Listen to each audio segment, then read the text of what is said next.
여러분이 살면서 먹었던 음식 중 가장 맛있었던 음식은 무엇인가요? 다양한 음식이 떠오를 텐데 최고로 꼽은 음식을 배가 아주 부른 상태에서 먹어보라고 한다면 생각했던 것만큼 맛있지는 않을 겁니다. 즉 맛이라는 것은 참 주관적입니다.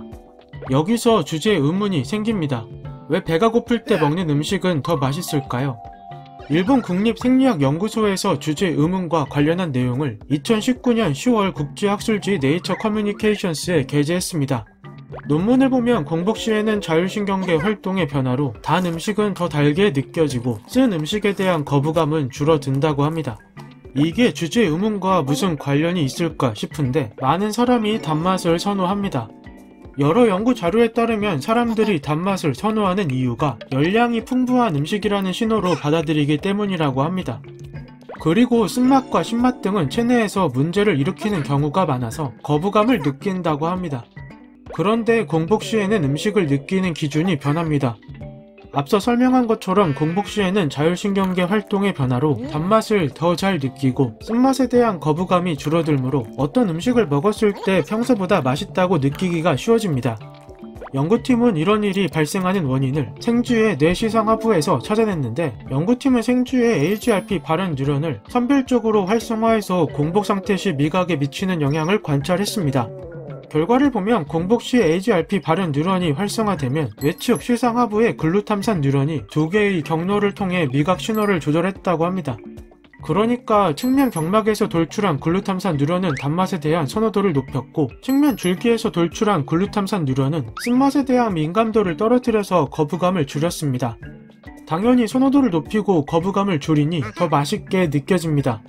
그리고 지금까지 알아본 내용과는 별개로 유럽 신경과학지에 실린 논문에 따르면 공복 상태에서는 음식을 먹고자 하는 욕구가 강해집니다.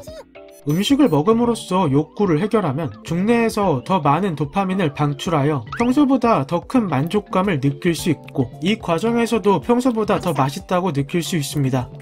그런데 단맛이든 쓴맛이든 사람마다 느끼는 정도가 다르므로 위 내용이 잘못되지 않았느냐고 반문할 수 있습니다.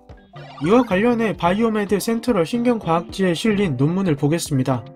논문에서는 피실험자들을 14시간에서 16시간 정도 공복 상태를 유지하게 합니다. 그리고 설탕과 소금, 퀴닌 용액 등을 입에 머금게 하고 맛에 대한 임계값을 측정합니다. 결과를 보면 단맛과 짠맛에는 더 민감해졌으나 쓴맛에 대한 반응은 크게 달라지지 않았습니다. 즉 개인의 유전자에 따라 맛에 대한 민감도는 분명 다를 수 있어도 기본적으로 공복 상태에서 음식을 먹으면 더 맛있게 느껴진다는 겁니다. 여기까지 주제 의문을 해결했고 가짜 배고픔에 관한 내용도 알아보겠습니다. 혹시 밥을 충분히 먹고 난 뒤에도 배고픔을 느꼈던 적이 있지 않으신가요? 식사 직후 배고픔을 느낀다는 말이 역설적으로 들리는데 정상적이라면 신체 에너지가 부족할 때 뇌의 시상하부에서 배고픔이라는 신호를 보내 음식물 섭취를 유도합니다.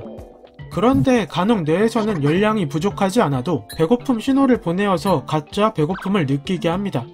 특히 다이어트를 할 때 이러한 증상이 나타나는데 평소보다 음식물을 적게 먹었으므로 충분한 열량을 채우게 하려고 신호를 보내는 겁니다. 또한 스트레스를 많이 받게 돼도 가짜 배고픔을 느낄 수 있습니다. 우리 몸은 스트레스를 받으면 코르티솔 호르몬을 분비합니다.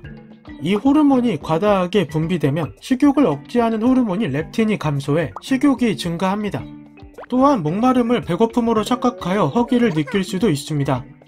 이와 같은 가짜 배고픔을 해결하기 위해서는 배가 고플 때 바로 식사를 하지 말고 10분에서 20분 정도 기다리는 것이 좋습니다. 또한 기다리는 시간 동안 물을 마시면 좋습니다. 아니면 양치를 하거나 강도 높은 운동을 해서 엔도르핀 분비를 유도하면 가짜 배고픔을 없앨 수 있습니다. 궁금증이 해결되셨나요?